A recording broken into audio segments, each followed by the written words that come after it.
Where you really take your power back and where you step into the driver's seat of your life is when you can actually look at your 3D circumstances and start to uncover the thoughts that you've been having that have allowed those circumstances to manifest.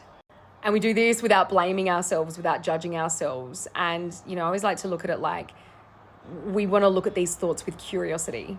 All right. We want to look at our 3D reality and get curious about what those thoughts are, what those thoughts have been. As I said, this is absolutely not about blaming yourself or blaming anybody. And, for me, I look back over my life, and about 12 years ago now, I left a domestic violence relationship, right? And I was in that relationship for 5 or 6 years.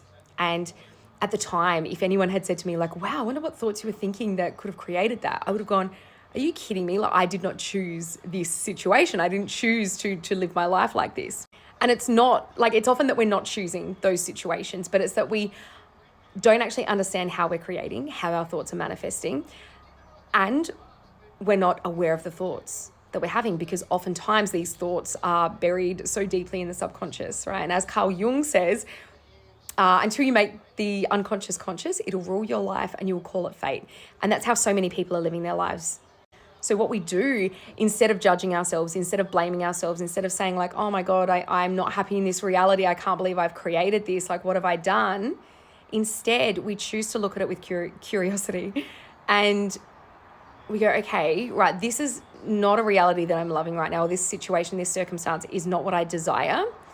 What are the thoughts that I've been having that have created this? And for me, when I was back in that relationship, after reflecting on it many years later, it was like the thoughts that were going around in my head were, not thinking that I was good enough, not thinking that I was worthy, not thinking that I was attractive enough to really have a partner. So I just had to settle for anybody who would give me attention, or anybody that would, deem me good enough to be with, right? And so, of course, if I wanted a different reality, I had to work on shifting those thoughts. And I wish I had discovered this many, many years ago. But the point is that I discovered it. I managed to shift those thoughts. And now I know that there is no way in my life that kind of situation will ever be, in my reality again. Like, I will never create that again, because I understand how those thoughts manifested.